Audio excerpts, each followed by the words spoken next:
हम जिंदगी में बहुत सारी चीज़ें तो सिर्फ इस वजह से नहीं कर पाते क्योंकि हमको बताया गया होता है कि आप ये नहीं कर सकते हो, ये आपका काम है ही नहीं, ये आपसे हो ही नहीं पाएगा।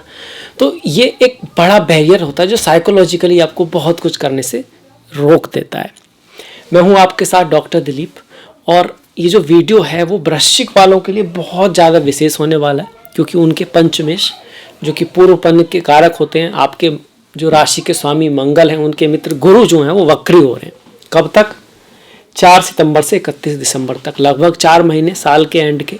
तो ये जो उनका वक्रत्व है वो आपके लिए क्या लेकर आएगा? अब वक्री होता क्या है? वक्री मतलब आपने सुना होगा कर्व्ड लाइंस, जो सीधी ना हो, जो टेढ़ी मेढ़ी हो। तो उसके स्वभाव में थोड़ा सा, अपने कारकत्व में जो ग्रह है वो थोड़ा सा अलग होता है, हटके होता है। एक तो ये है। दूसरा, वो पीछे चाहता हुआ दिखाई देता है, जैसी दृष्टि वैसी सृष्टि। जैसे सूर्य हमको निकलता दिखाई देता है और छिपता दिखाई देता है, वास्तव में तो ऐसा होता नहीं है, पर सारा ज्योतिष इसी के ऊपर काम करता है। तो उसका जो प्रभाव है उसके ऊपर, कुछ ग्रह सूर्य से 1-2 घर आगे ही जा पाते हैं, जैसे बुध हैं, शुक्र हैं, क्योंकि सूर्य राजा हैं, उनकी अनुमति के अनुसार कोई भी आगे पीछे नहीं जा सकता। कुछ ग्रह एक लिमिट, एक दूरी के बाद, पंचम भाव, छठे भाव जाने के बाद फिर वक्री होने लगते हैं। फिर जब सूर्य अलाउ करते हैं तो फिर आगे जाते हैं। कहीं ना कहीं वक्री ग्रह ऐसा लगता है जैसे कि वो अपने आप में कुछ सुधार कर रहा हो, अंतर ध्यान हो रहा हो, अपने बारे में कुछ सोच रहा हो, क्योंकि जाता जाता पहले रुकता है, धीरे होता है, पीछे जाता है, कुछ सुधारता है, कुछ कमियों को, जैसे कुछ उसका काम बच गया हो, और फिर वो आगे चलता है। यही चीज कहीं ना कहीं वक्री ग्रह अपनी दृष्टियों में भी करता है, ऐसा देखा गया है। तो गुरु आपके छठे भाव में बैठकर, उनकी जो 3 दृष्टियां हैं वो तो रहेंगी, 5वीं, 7वीं और 9वीं, अपने से पिछले और 12वें भाव को भी प्रभाव डालेंगे। तो छठे भाव में गुरु खुद बैठे हैं मेष में, इसके साथ साथ आपके 10वें भाव में सिंह राशि है, वहां पर प्रभाव पड़ेगा। 12वें भाव में तुला राशि है, वहां पर प्रभाव पड़ेगा। और तृतीय भाव में जो धनु राशि है, वहां पर भी गुरु का प्रभाव रहेगा। साथ में ही अपने से 12वें भाव, अपने से पिछले भाव जहां पर मीन राशि है, वहां पर जो गुरु की खुद की राशि है, वहां पर भी प्रभाव होगा। अब इसके रिजल्ट को देख लेते हैं। जहां बैठे हैं वहां क्या प्रभाव करेंगे भाई? किस भाव में बैठे हैं? छठा भाव मेहनत का, एफर्ट का, डेली जो आप परिश्रम करते हो, वो करते हो, चैलेंज लेते हो, मेहनत करते हो, कंपटीशन करते हो, उसका है। शत्रुओं का भी है ये भाव, रोग ऋण शत्रु का है। साथ में आपके जो सेवक होते हैं उनका है, नौकर होते हैं उनका है, आपके घर में जो पालतू जानवर वगैरह होते हैं उनका भी है। ये भाव आपके ब्रह्मचर्य का भी है, और ये भाव भूख का भी है। कितनी सारी चीजें होगी, और भी बहुत सारी चीजें हैं। तो इन सब में क्या करना है आपको? जैसे बकरी ग्रह क्या करता है? रुकता है, पीछे जाता है, देखता है, खुद को चेंजेस करता है, स्थिति के अनुसार क्या बेहतरी करनी है, क्या यहाँ पे सही चला, फिर से आगे चलता है। वही आपको करना है। इन सारी चीजों में आपको थोड़ा स्वास्थ्य का ध्यान देना है। लड़ाई झगड़ा अगर आपका किसी से चल रहा है, कोई बात है, तो वहां देखना है कि आपका जो तरीका है वो गलत तो नहीं है, कहीं आप गलत फालतू में तो लड़ाई झगड़ा मोल नहीं कर रहे हो। इस तरह से शत्रु, लड़ाई झगड़ा काम में, ऑफिस में भी है, वर्क ऑफिस का भी यही भाव है। इन सब चीजों में आपको बेहतरी लानी है, सुधार लाना है। सिर्फ आगे नहीं बढ़ते रहना है कि कहीं बस ईगो की बात आ गई है, वो भी वहां से कुछ मतलब चल रहा है, आपको भी भाई हार नहीं है, तो इज्जत की बात है, सही गलत का मतलब ही खत्म हो गया, ऐसा तो नहीं हो रहा है। रोग ऋण शत्रु में, कंपटीशन में भी इस चीज का ध्यान रखना है, आपको सुधार करना है यहाँ पर इस एरिया में। इसीलिए ये गुरु वक्री हुए हैं यहाँ पर। वैसे इसका रिजल्ट देंगे, मतलब आपको स्वास्थ्य का ध्यान रखना है, लड़ाई झगड़े वगैरह में नहीं पड़ना है। आपके घर में कोई पुराना नौकर आ सकता है, कोई पुराना ऐसा कुत्ता बिल्ली आप जो सोच रहे थे पर नहीं लाए थे, तो उस तरह से कोई पालतू जानवर वगैरह भी आ सकता है। इस चीज़ की पॉसिबिलिटी यहाँ पे बन रही है। अब अपने से 12वां भाव जो कि पंचम भाव है, आपका शुभ भाव है, इनकी राशि भी है गुरु की, तो संतान प्राप्ति का योग बनता है। शिक्षा अध्ययन, विद्या अध्ययन के लिए अच्छा है।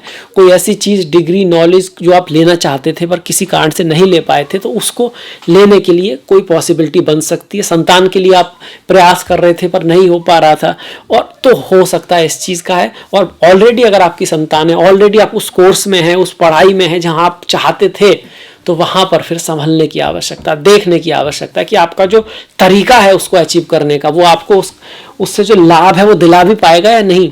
आप ऐसा तो नहीं बस बढ़े जा रहे हो, आगे बढ़ते जा रहे हो, पढ़ते जा रहे हो, भूलते जा रहे हो, रिवीजन भी कर रहे हो या नहीं कर रहे हो, उसके बारे में सोच भी रहे हो या नहीं।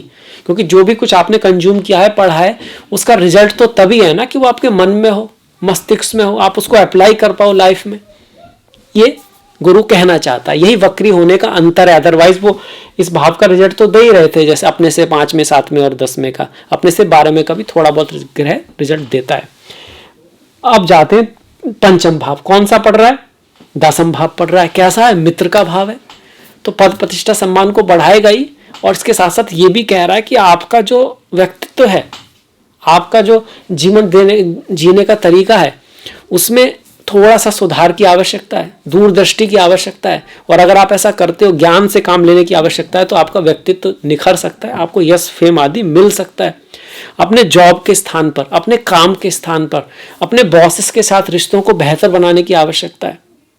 ऑथोरिटी के साथ संबंधों को सुधारने की आवश्यकता है, वहां अपने ईगो को नहीं लाना है। वृश्चिक वाले जो होते हैं बड़े इमोशनल होते हैं, कोई बात उनके दिल को लग जाती है तो निकलती नहीं है, तो वो सीखना है, झुकना भी सीखना है। गुरु के सामने, बड़ों के सामने, ईश्वर के सामने, देवों के सामने झुक जाना आपके लिए अच्छा है।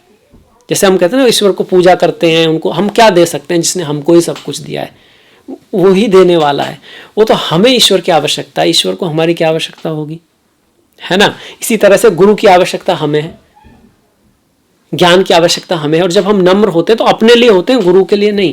क्योंकि नम्र हैं, सुशील हैं, एक इच्छा है, एक डेडिकेशन है, उसमें ज्ञान प्राप्ति की जा सकती है। अदरवाइज तो आपके ही जो बायस हैं, आपके ही जो बैरियर हैं, उस ज्ञान को प्राप्त ही नहीं होने देंगे। और जब तक आप उसको प्राप्त ही नहीं कर पाओगे तो उसके रिजल्ट में आप क्या कह सकते हो, सही है या गलत है। तो 10वां भाव पर गुरु की दृष्टि है। 12 में थोड़ा बहुत खर्चा रह सकता है, टूर ट्रैवल हो सकता है, कहीं घूमने फिरने जा सकते हो, पैसे वैसे का खर्चा भी हो सकता है, स्वास्थ्य का भी ध्यान रखना है। ये भाव स्पिरिचुअलिटी, आध्यात्म की तरफ भी आपको प्रेरित कर सकता है। एडिक्शन, नशे आदि से बचना है। देखिए, 2 तरह से लोग बाहर जाते हैं स्पिरिचुअलिटी, अध्यात्म में। कुछ लोग ना जीवन के द्वंद्व से भागने के लिए अध्यात्म की तरफ चले जाते हैं, एक तरह का स्केप हो गया, वो भी 12वां भाव दिखाता है। कुछ लोग फ्रीडम पाना चाहते हैं, स्वतंत्रता की तलाश में भागते हैं, बचने के लिए नहीं, क्योंकि वो समझ सकते हैं कितनी भी सफलता मैं प्राप्त कर लूं, मेरे से बड़ी बड़ी पोस्ट पर भी लोग हैं, जो मैं चाहता हूं वो भी उनको मिल चुका है, पर वो भी ना तो खुश हैं ना फ्री हैं, तो फिर से निकले कैसे, उसकी तलाश में अध्यात्म की तरफ जाते हैं। तो वहां पर मेहनत करनी पड़ती है, पर वो भागने के लिए नहीं चाहते, वो एक दूरी को समझते हुए जाते हैं। तो उस भाव का भी कारक जो है वो भाव भी 12 में ही है। तो उस तरह से आप जाओगे तो फिर ये बढ़िया समय है, उसके लिए अच्छा है। और धन भाव पर, परिवार के भाव पर, फैमिली बिजनेस के भाव पर, ज्वेलरी के, कोई ऐसी ज्वेलरी, मोती, कपड़ा, कुछ ऐसा आप पहले पहनना चाहते थे, नहीं पहन पाए, किसी कारण से पहन सकती हो। कोई आपको ऐसी चीज जो आप चाहते थे खरीदना, वो लाइफ में आ सकती है। परिवार में आपको थोड़ा भी रिश्तों को बना के रखना है। रहीमन धागा प्रेम का मत जोड़े चटकाए, जोड़े ते फिर ना जुड़े, जोड़े गांठ पड़ जाए। सलाह देना अच्छी बात है, पर हर जगह आप सलाह दो, हर एक को सलाह दो, उससे पहले आपको उसका लेवल समझ लेना चाहिए। एक बच्चे को किस तरह की सलाह दी जा सकती है, उसी के अनुसार उसको सलाह देनी चाहिए, ताकि वो आपसे एनर्जी मैच कर पाए और फिर उससे आपको फ्रेंडशिप हो, वो आपकी बात सुनने लगे, तो फिर उसका लेवल उठाया जा सकता है। तो इस चीज़ का ध्यान रखना होगा इस गोचर में।